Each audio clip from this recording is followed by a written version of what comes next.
Papa Topper, Right. araw-araw ka naghahanap buhay. Siyempre, kailangan natin. Buti na itanong mo yan. Kasi may isa akong followers nagtatanong paano raw ako nagsimula. Paano ako nagsimula sa hanap buhay? Napakasimple lang. Abun siya, pagay mo kaya mo. Ganito lang yung ginawa ko. Unang-una, yung mindset ko, focus ako sa hanap buhay. Alam ko pagka pumasok ako sa bumili ko ng mga gamit like dito. Pilyo, steel, saka toya. And then, ang una kong ginawa, umano muna ako, mukha ko na isang maliit na pwesto. Nagpiyesa-piyesa muna ako ng baboy. Ibig sabihin ng piyesa-piyesa,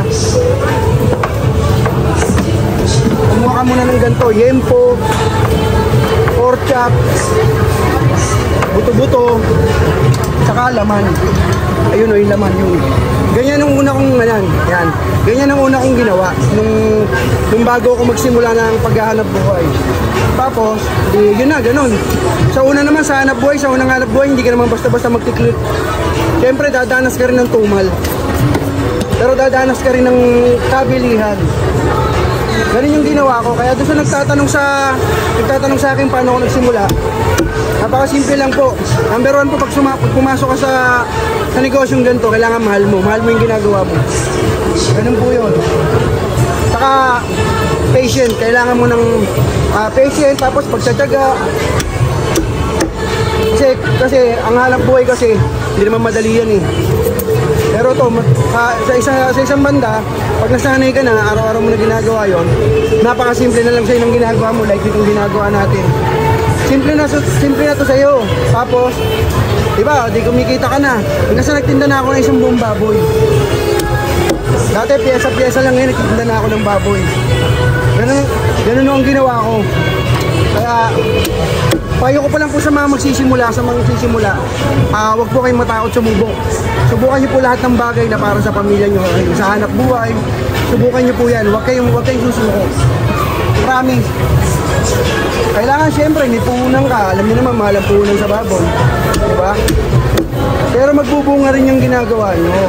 Magbubunga rin yung hanap buhay na binabalak niyo, yung tinayo niyo. Ganun po kasimple yun. Tayo naman bilang isang diba? Bilang isang ama, gagawin natin lahat para sa pamilya natin. Diba? Ganun kasimple po. Basta po lagi po tatandaan, lagi po tayo magdadasal sa taas. Yun po. Number one din yun. Kasama natin sa hanap buhay yan. Yung nasa taas. Always yan, nakatingin lang sa atin yan. Inaalam lang ni God kung ano yung nangyayari sa atin. Diba? Always pray tayo sa ginagawa natin. Kahit ano pa ginagawa natin, pray lang tayo lagi kay God. Ganun ba simple po yun? Kasi hindi naman po lahat ng bagay nakukuha sa madali. Hindi lahat po ng bagay nakukuha sa madali. Paghihirapan mo talaga yan bago mo makukuha yan. O, diba? Like itong ginagawa natin, o.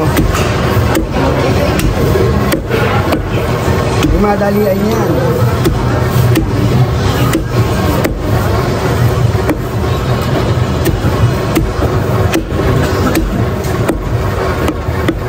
Dati hindi ako marunong ngayon. Medyo na-perfect ko na. Medyo lang pero hindi ako ganun ka-professional.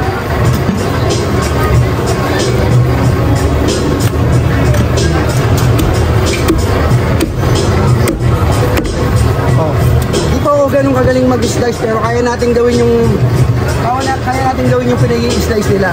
Napakasimple na po niyan kasi marunong na tayo pero hindi po ganun ka-perfect. Yan, ganito po yung yempo namin, ganito po yung baboy namin.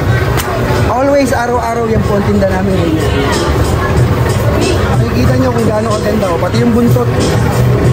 Fresh po baboy namin, di ba? So, thank you po sa inyo at sana may matutunan kayo sa sinabi ko at shoutout po sa lahat ng mga kabutcher, kamatadero at sa lahat po na nagtitinda na kagaya ko, sa lahat po ng ama na kagaya ko na bumubangon. Shoutout po sa inyo at shoutout sa iyo King Marvick Ruiz. So, ano pa hinihintay nyo? Tara, let's G!